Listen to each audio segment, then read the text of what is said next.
कविता, मुझे लग रहा है कि डेफिनेटली पहले हफ्ते में तो एफआई की अच्छी बाइंग हमने देखी है, लेकिन इसको सस्टेन करने के लिए मुझे लग रहा है कि शायद हमको और एक थोड़ा सा समय देखना पड़ेगा, क्योंकि जो यूएस फेड की कमेंट्री है उन्होंने क्लियरली कहा है कि टेपरिंग डेफिनेटली 2022 में शुरू होगा, 2 इंटरेस्ट रेट हाइक भी आएंगे।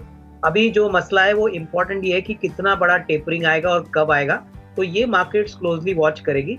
तो ये कहना मुश्किल है कि आने वाले हफ्ते में एफआईएस का फ्लो पॉजिटिव रहेगा या नेगेटिव रहेगा। थोड़ा बहुत इन्फ्लोज आएगा, बट जब भी टेपरिंग अनाउंस होगा तभी आपको काफी बड़ी मात्रा में आउटफ्लो भी देखने को मिलेंगे। और मार्केट को जो अभी आने वाले हफ्ते में जो बज में लगेगा वो बेसिकली तिमाही रिजल्ट्स होंगे।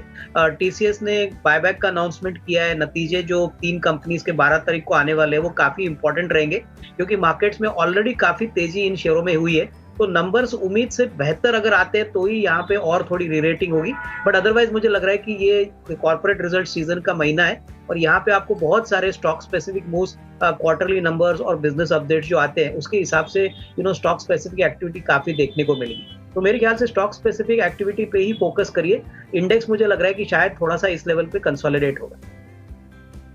अब मिड कैप्स और जो छोटी तिमाही जो मझोले शेयर है, यहाँ पे हमको लग रहा है कि एक्शन आपको स्टॉक स्पेसिफिक ही देखने को मिलेगा। मेरे ख्याल से पहले मूव में जो फ्रंटलाइन कंपनीज है, जैसे कि बैंक्स है, आईटी कंपनीज है, कैपिटल गुड्स की कंपनीज है, वहां पे मुझे लग रहा है कि ज्यादा फोकस और एक्शन रहने की उम्मीद रहेगी।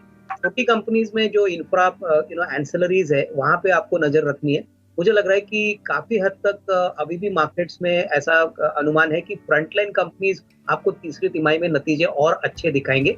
तो मेरे ख्याल से मिड कैप कंपनीज में गिने चुने कंपनीज जरूर नंबर्स अच्छी दिखाएंगे, लेकिन ज्यादा जो पॉजिटिव नंबर्स दिखाने वाले की जो कंपनीज होगी वो फ्रंटलाइन में ही आएगी, जो बड़ी मार्केट कैप वाली कंपनी है। तो मुझे लग रहा है कि निवेशकों को थोड़ा सा इंतजार करना चाहिए। Q3 के नंबर्स आने के बाद जो मैनेजमेंट की कमेंट्रीज रहेगी, ऑर्डर बुक पे जो डिमांड आउटलुक रहेगा, वो मेरे ख्याल से काफी इंपॉर्टेंट रहेगा। तो उस पॉइंट ऑफ व्यू से आपको जब तक नतीजे नहीं आते तब तक कोई जल्दबाजी नहीं करनी। बट हाँ, हो सकता है कि गिने चुने कंपनीज में यहाँ नतीजे अच्छे आए, लेकिन ज्यादातर बड़ी कंपनीज में हमको लग रहा है कि जो अर्निंग्स की मोमेंटम है वो आपको अच्छी सी तेजी से देखने को मिलेगी, क्योंकि काफी कंपनीज ने अच्छे बिजनेस अपडेट्स दिए और इसका अनुमान हमको तीसरे तिमाही के नंबर्स में जरूर देखने को मिलेगा। चलिए अविनाश, बताएं आपका अनुमान क्या कहता है डिमांड के नतीजों को लेकर? आई थिंक मैं समझता हूँ, देखिए अगर 20-22% की टॉप लाइन ग्रोथ आती है, मार्जिन में 30 बेसिस पॉइंट्स का इजाफा आता है, तो मार्केट्स को डेफिनेटली ये रिजल्ट्स काफी अच्छे लगेंगे। इनफैक्ट फेस्टिवल क्वार्टर था तो ऑब्वियसली वॉल्यूम भी काफी स्ट्रांग रहेगा, लेकिन जो आने वाला क्वार्टर है स्पेशली जनवरी से, वहां पे मार्केट सुनना चाहेगी मैनेजमेंट की कमेंट्री की आगे चल के स्टोर एडिशंस कैसे रहेंगे, सेम स्टोर ग्रोथ क्या रहेगा। क्योंकि अगर ये ओमिक्रॉन का वायरस कम से कम 2-3 महीने के लिए चलता है तो डेफिनेटली जो लोकल मूवमेंट है वहां पे थोड़े बहुत रिस्ट्रिक्शंस ऑलरेडी आ चुके हैं। तो मेरे ख्याल से आई थिंक ये कमेंट्री काफी इंपॉर्टेंट रहेगी, और ऑब्वियसली आने वाले साल के लिए क्या स्टोर एडिशंस रहेंगे, क्या आउटलुक रहेगा, ये सब जानने के बाद मेरे ख्याल से स्टॉक में एक डायरेक्शनल ट्रेंड आपको देखने को मिलेगा। बट मोटा मोटी आई थिंक नंबर्स अच्छे आने की उम्मीद है, तो स्टॉक में एक थोड़ा सा अप ट्रेंड देखने को मिलेगा। बट ओवरऑल आउटलुक और जो कोविड का रिलेटेड इम्पैक्ट है वो मार्केट्स मैनेजमेंट के पॉइंट ऑफ व्यू से सुनने की चेष्टा करेगा, तो ये काफी इंपॉर्टेंट रहेगा।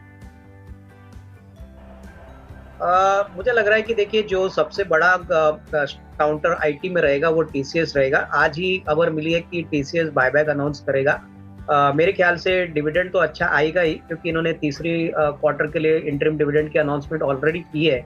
मुझे लग रहा है कि बायबैक करीबन 4100 के करीब आने की उम्मीद रहेगी, और काफी कैश कंपनी के पास है। सबसे बड़ी बात मार्केट ये भी देखना चाहेगी कि क्लाउड और डिजिटल सेगमेंट्स में क्या ग्रोथ हुई है, क्या किस प्रकार के नए ऑर्डर विन्स आए हैं, और ओवरऑल डिमांड आउटलुक और मार्जिन आउटलुक कैसा है। तो मुझे लग रहा है कि अगर टीसीएस ने नंबर्स बहुत ही बेहतरीन दिखाए तो पूरे आईटी सेक्टर में आपको एक रब ऑफ देखने को मिलेगा।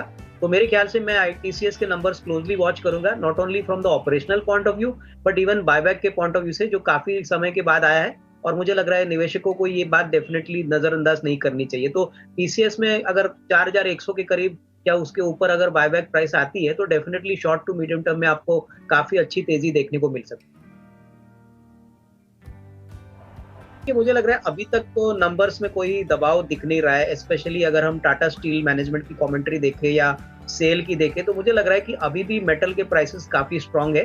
हाँ, ओवरऑल थोड़ी सी कमजोरी जरूर देखने को मिली है, और जो सेकंड क्वार्टर का जो प्रॉफिट रन अप था उसके हिसाब से शायद तीसरे तिमाही में आपको इतना रन रेट या इंक्रीमेंटल ग्रोथ देखने को नहीं मिलेगा।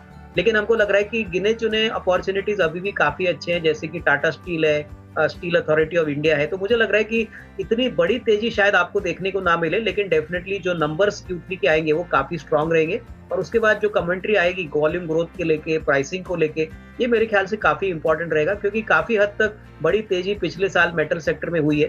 तो अंदाज़ा ये है कि आगे चल के प्राइसेस थोड़े मॉडरेट होंगे और उस हिसाब से ये थोड़े से मार्केट परफॉर्मर वाले स्टॉक रहेंगे और मार्केट आउट परफॉर्मेंस आने वाले महीनों में शायद थोड़ी सी दिक्कत हो सकती है।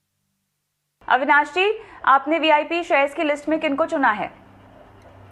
कविता, मेरे पास 2 शेयर है। एक तो एक ऑटो एंसिलरी कंपनी है जिसका नाम है अमरा राजा बैटरीज। ये कंपनी में हमको इसलिए थोड़ी सी पॉजिटिविटी दिख रही है क्योंकि कंपनी ने बहुत बड़े प्लान्स इलेक्ट्रिक व्हीकल बैटरीज को लेके अनाउंस किए हैं।